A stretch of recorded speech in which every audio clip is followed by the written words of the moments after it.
आपका स्वागत है। मैं हूं आपके साथ पूजा त्रिपाठी और आप देख रहे हैं ईटी नाउ स्वदेश। और इस शो में हम आगे आपको बताएंगे कि आज दिन भर बाजार में किस तरह का कारोबार देखने को मिला, दिन के दौरान अहम खबरें कौन कौन सी आई हैं और दिग्गज मार्केट एक्सपर्ट्स का क्या व्यू बन रहा है बाजार पर, इस पर भी हम आगे चर्चा करेंगे।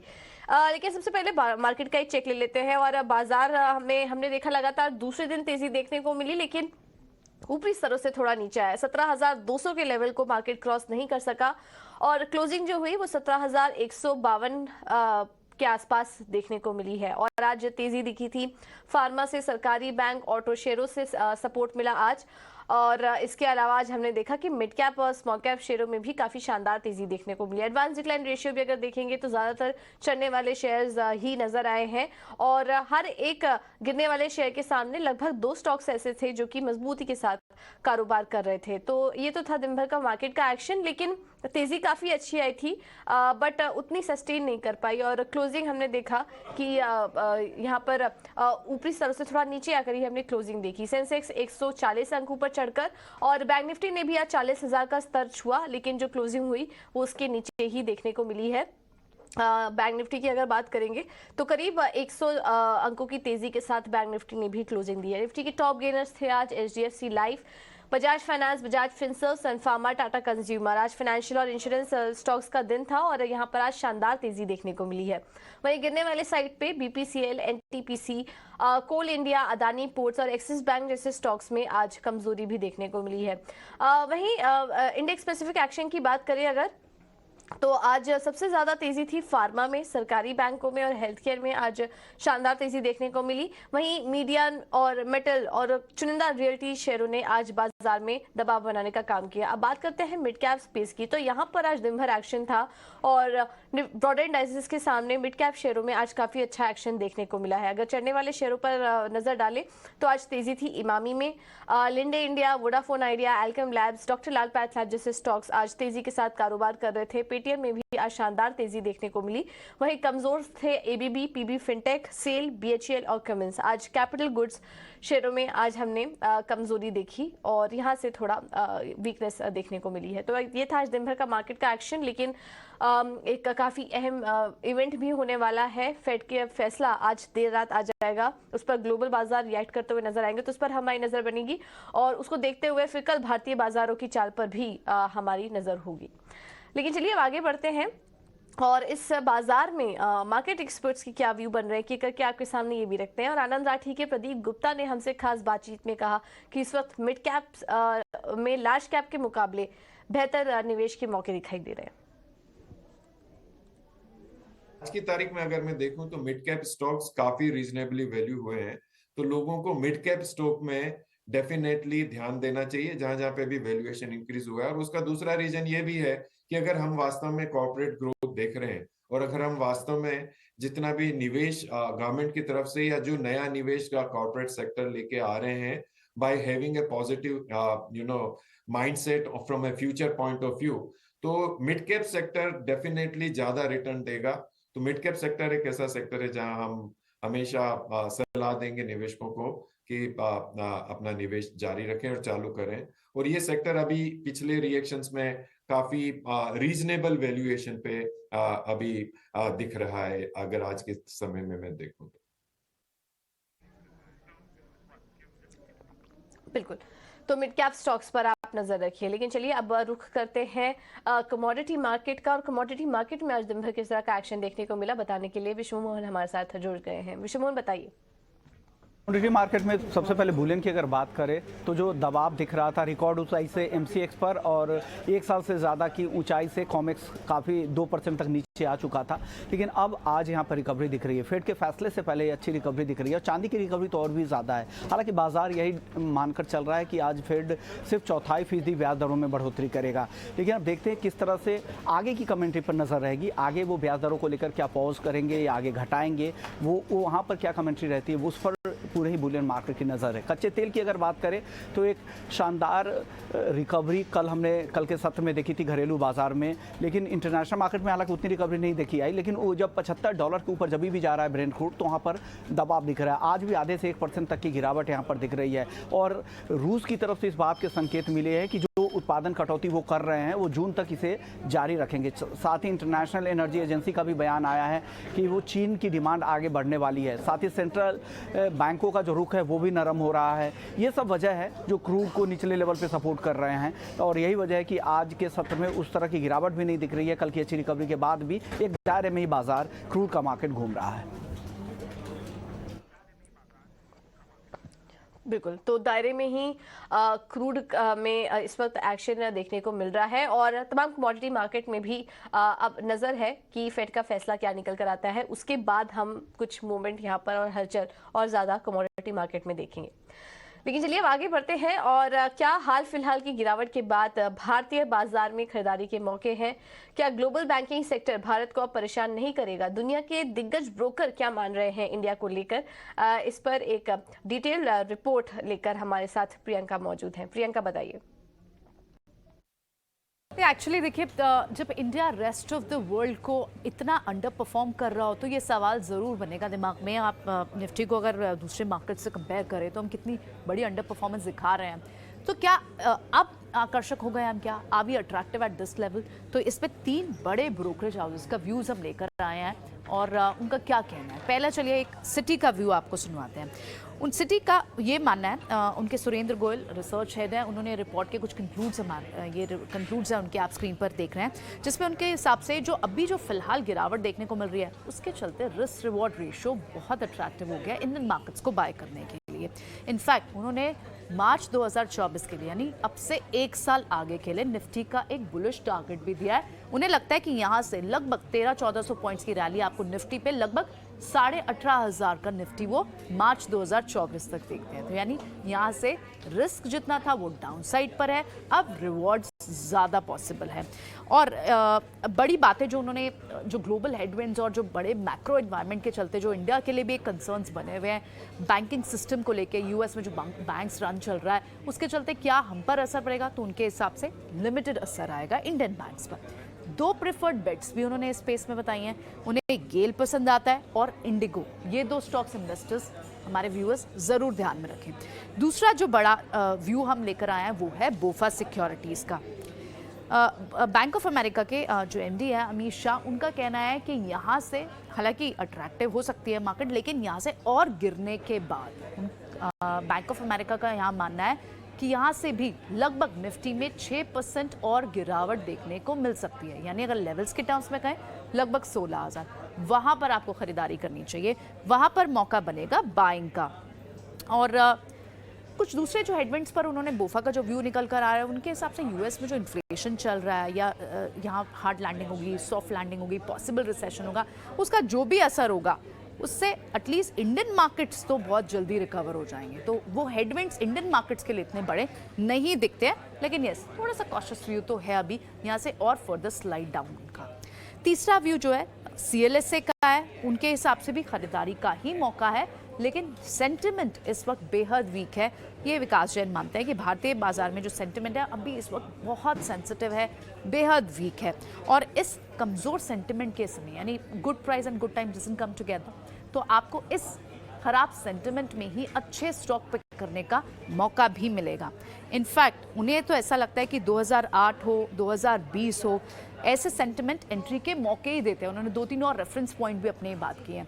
सो ऐसे मौक़ों पर आपने खरीदना क्या है? CLSA के हिसाब से जो उन्हें प्रिफर्ड बेट्स लगते हैं उसमें रिलायंस है, हिंडाल्को है, और इसके अलावा बैंक्स में इंडसइंड बैंक जैसे स्टॉक्स हैं जो इन्वेस्टर्स अपने पोर्टफोलियो में रख सकते हैं। तो 3 ब्रोकरेज हाउसेस के व्यूज़ हैं। यहाँ से आप रिस्क रिवॉर्ड रेशियो अट्रैक्टिव है, फेवरेबल है, ये सिटी का मानना है। बोफा को लगता है आप खरीदारी करें, लेकिन आपको नीचे के लेवल्स और मिल जाएंगे।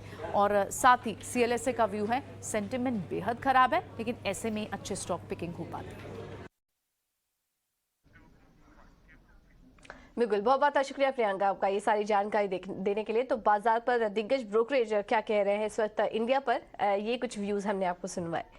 अब आगे बढ़ेंगे और कुछ एक्सक्लूसिव खबर का रुख करते हैं। होटल और रेस्टोरेंट इंडस्ट्री को जीएसटी में जल्द राहत मिल सकती है। सूत्रों के हवाले से खबर है कि इंडस्ट्री ने इनपुट टैक्स क्रेडिट के लिए जीएसटी दरों को 5% से बढ़ाकर 12% करने की मांग की है। और ज्यादा जानकारी के साथ प्रकाश प्रियदर्शी हमारे साथ जुड़ गए। प्रकाश, बताइए। देखिए, होटल एंड रेस्टोरेंट इंडस्ट्री को जीएसटी के तहत जल्द ही बड़ी राहत मिल सकती है। सूत्रों के हवाले से जो जानकारी हमें मिल रही है उसके हिसाब से वित्त मंत्रालय ने जीएसटी के मौजूदा स्ट्रक्चर में बदलाव से संबंधित जो प्रस्ताव है वो जीएसटी काउंसिल के फिटमेंट कमेटी को भेज दिया है। इस प्रस्ताव के हिसाब से जो जीएसटी की दरें हैं होटल एंड रेस्टोरेंट के लिए उसको 5% से बढ़ाकर 12% कर दिया जाएगा। हालांकि उन्हें इनपुट टैक्स क्रेडिट का बेनिफिट जो है वो मिलेगा। मौजूदा स्ट्रक्चर के हिसाब से जीएसटी की दरें 5% है, लेकिन इनपुट टैक्स क्रेडिट का बेनिफिट जो है वो नहीं मिलता है होटल एंड रेस्टोरेंट को। इंडस्ट्री जो है लगातार वित्त मंत्रालय के संपर्क में है। पोस्ट बजट इंटरैक्शन के दौरान भी इस मसले को उठाया गया और उससे संबंधित एक प्रस्ताव सौंपा गया। इंडस्ट्री ने कहा कि जो इनपुट कॉस्ट है उसमें काफ़ी बढ़ोतरी हुई है पिछले कुछ समय में। साथ ही साथ जो लोकेशन बेस्ड डिफरेंसेस है उसकी वजह से भी उन्हें आर्थिक नुकसान का सामना करना पड़ रहा है। लिहाजा इंडस्ट्री ने ये मांग की है कि जीएसटी की दरों में भले बढ़ोतरी की जाए, लेकिन उन्हें आईटीसी का बेनिफिट जो है वो दिया जाए। उसके बाद वित्त मंत्रालय ने ये प्रस्ताव फिटमेंट कमेटी को भेजा है और इस बात की संभावना है कि जीएसटी काउंसिल की अगली बैठक में इस मसले पर चर्चा हो। हालांकि वैसे होटल एंड रेस्टोरेंट जहाँ पे जो रूम टैरिफ है वो 7500 रुपये से ज़्यादा है, वहाँ पर जीएसटी 18% है। हालांकि उन्हें आईटीसी का बेनिफिट मिलता है। उसी तर्ज पे जो मौजूदा स्ट्रक्चर है बाकी होटल एंड रेस्टोरेंट के लिए, वहाँ भी बदलाव की सिफारिश की गई है और इस मसले पर अब काफ़ी गंभीरता से चर्चा चल रही है। और अप्रैल से थर्ड पार्टी मोटर इंश्योरेंस की दरों में बढ़ोतरी नहीं होगी। इस खबर पर एक्सक्लूसिव जानकारी के साथ अनुराग जुड़ चुके हैं। अनुराग, बताइए। 1 अप्रैल से थर्ड पार्टी मोटर इंश्योरेंस की दरों में बदलाव नहीं हो रहा है। हमारी सूत्रों से मिली जानकारी के मुताबिक इंश्योरेंस इंडस्ट्री में दरों में बढ़ोतरी के लिए रेगुलेटर को प्रस्ताव भेजा है, लेकिन रेगुलेटर जो है वो नई एक्चुरियल कैलकुलेशन करवा रहा है। इसलिए अगले 3 महीने तक दरों में बदलाव नहीं होगा और नई दरें जो होगी अगर लागू होगी तो जुलाई से ही लागू होने की संभावना है। सामान्यतः अप्रैल के महीने में नए वित्त वर्ष की जो दरें हैं वो लागू होती है, उसमें बदलाव होता है। सिर्फ हमने देखा है कि कोविड के काल में 2020 और 2021 के अंदर दरों में बदलाव नहीं किया गया था, लेकिन पिछले साल 2022 के अंदर जो है दरें 15 से 25% तक बढ़ी थी अलग अलग सेगमेंट्स पे। और जो थर्ड पार्टी इंश्योरेंस है वो किसी भी भारत के अंदर मोटर व्हीकल एक्ट के मुताबिक गाड़ी के लिए अनिवार्य है। रोड पे अगर आप कोई भी गाड़ी चलाते हैं तो थर्ड पार्टी मोटर इंश्योरेंस जरूरी है नियमों के अंतर्गत। और नई गाड़ी जो खरीदी जाती है वहाँ पर जो 2 व्हीलर है उसके लिए 5 साल का आपको अपफ्रंट इंश्योरेंस कराना पड़ता है और 4 व्हीलर के लिए 3 साल का इंश्योरेंस लेना पड़ता है। तो नई गाड़ी खरीदने वाले अप्रैल के महीनों में उनके लिए अच्छी खबर है कि जो इंश्योरेंस की कीमत उनको ज़्यादा देनी पड़ती वो उन्हें नहीं देनी पड़ेगी, क्योंकि अगले 2-3 महीने तक जो है थर्ड पार्टी इंश्योरेंस की दरों में बदलाव नहीं हो रहा है। और जिससे जो रिन्यूअल भी कराते हैं लोग, उनको भी जो थर्ड पार्टी इंश्योरेंस की ज़्यादा कीमत चुकानी पड़ती वो उन्हें नहीं देनी पड़ेगी। ओके, तो ये मोटर इंश्योरेंस को लेकर एक्सक्लूसिव खबर। लेकिन आज दिन भर हमने देखा इंश्योरेंस स्टॉक्स फोकस में थे। यहाँ पर शानदार तेजी देखने को मिली क्योंकि वजह थी सीएलएसए की रिपोर्ट। सीएलएसए ने इंश्योरेंस पर अपनी अपग्रेड की राय दी है। और क्या कुछ था इस रिपोर्ट में, डिटेल्स के साथ शरद हमारे साथ जुड़ गए। शरद, बताइए। जी बिल्कुल, सीएलएसए का जो है एक अपग्रेड आया है आपके लाइफ इंश्योरेंस स्टॉक्स को लेकर और उन्होंने कहा है कि जो नेगेटिव्स थी, जो बजट में अनाउंसमेंट्स हुई थी, उसके कारण जो है सारे जो फैक्टर्स है वो ऑलरेडी प्राइस्ड इन हो चुके हैं और आगे जाते हुए जो ग्रोथ के आंकड़े वो सिर्फ 0 to लेके 4% तक रहेंगे। अब देखें तो बजट से जो है लगभग ये जो life insurance stocks listed stage में लगभग 7 से लेकर 24% का जो है ओवरऑल गिरावट देखने मिला है। लेकिन ब्रोकिंग हाउस कह रहे हैं कि जो रिटेल प्रोटेक्शन की जो सेगमेंट है वहाँ पे एक अच्छी ग्रोथ मोमेंटम देखने मिली और फर्स्ट हाफ FY24 को जो थोड़ी सी इम्पैक्ट देखने मिल सकती है, क्योंकि प्री बाइंग हो रही है लाइफ इंश्योरेंस प्रोडक्ट्स के लिए फरवरी और मार्च को लेके। और उनका मानना है कि आगे जाते हुए अगर लॉन्ग टर्म कैपिटल गेंस में जो लॉज में चेंजेस आती है तो फेयर वैल्यू में 9 से 16% का इजाफा इंश्योरेंस कंपनीज को देखने मिल सकता है। हालांकि अगर ग्रोथ आंकड़े बात करें एपी नंबर्स की या वैल्यू ऑफ न्यू बिजनेस की, तो वहाँ पे सिर्फ 0 to लेके 3% तक का ग्रोथ रहेगा मीडियम टर्म पे। लेकिन इंपॉर्टेंट बात आता है कि क्या अपग्रेड्स आए हैं, तो क्या स्टॉक्स के लक्ष्य रखे हैं। सबसे पहले आता है SBI लाइफ का, यहाँ पे अपग्रेड आउट परफॉर्म से बाई कर दिया गया है, 1325 रुपये का लक्ष्य रखा है। HDFC लाइफ का जो है अपग्रेड कर दिया है, सेल से लेके अंडर परफॉर्म तक 500 रुपये का लक्ष्य रखा है। मैक्स फाइनेंशियल का 780 रुपये का लक्ष्य है और आप ICICI प्रू में 485 रुपीज़ का लक्ष्य देखा गया। HDFC लाइफ का देखा जाए तो सिर्फ 4% का रिटर्न पोटेंशियल है, लेकिन जो बाकी 3 लिस्टेड इंश्योरेंस कंपनीज़ है वहाँ पे एक अच्छा रनवे देखने मिल रहा है। लगभग आप कह सकते हैं 17 से लेके 24% तक का जो है रिटर्न पोटेंशियल यहाँ से आगे देखते हुए देखने मिल रहा है। बिल्कुल, तो करीब 20 से 24% तक के अपसाइड पोटेंशियल यहाँ पर CLSA की तरफ से आया है इंश्योरेंस स्टॉक्स पर। तो इंश्योरेंस शेयरों पर आप नजर रखिए। फोकस में थी आज एक और company Mahindra and Mahindra. M&M last mile connectivity business के लिए अलग कंपनी बनाएगी। नई कंपनी में IFC 600 करोड़ के निवेश की योजना है। इस डील और M&M की नई कंपनी के बारे में ज्यादा जानकारी लेकर सृष्टि शर्मा हमारे साथ जुड़ चुकी हैं। सृष्टि, बताइए। जी हाँ, M&M के लिए एक बड़ी खबर सामने आई है, जहां पे कंपनी एक नई यूनिट बनाने जा रही है अपने 3 व्हीलर और कार्गो डिवीजन के लिए, जहां पे उसने एक फंड रेज भी किया है। एक इंटरनेशनल प्लेयर है IFC, जो कि वर्ल्ड बैंक का एक मेंबर है, और उसने महिंद्रा की ये नई यूनिट के लिए 6000 करोड़ रुपए जो है इस डील में दिए हैं, जहां पे ये नई यूनिट की जो वैल्यूएशन है वो 6020 करोड़ पे लगाई गई है। अब इस नई यूनिट में क्या क्या ट्रांसफर होगा महिंद्रा की यूनिट से, तो वहाँ पे जितने भी 3 व्हीलर उनके सेगमेंट्स है, जिसमें कि जो 3 अहम ब्रांड्स हैं महिंद्रा के, अल्फा, ट्रियो और जोर, वो ट्रांसफर होंगे। इनके दोनों ही वेरिएंट्स आइस और इलेक्ट्रिक व्हीकल ये ट्रांसफर होते हुए नजर आएंगे, और साथ ही इनका एक 4 व्हीलर का स्मॉल कमर्शियल व्हीकल है, वो भी इस पर्टिकुलर यूनिट में ट्रांसफर होगा। तो इस यूनिट में ट्रांसफर के बाद जो IFC इसमें अब हिस्सेदारी खरीद रहा है, 600 करोड़ के निवेश के बाद उनकी जो हिस्सेदारी इस नई यूनिट में आएगी वो लगभग 9.97 से लेके 13.64% के बीच में आती हुई दिखेगी।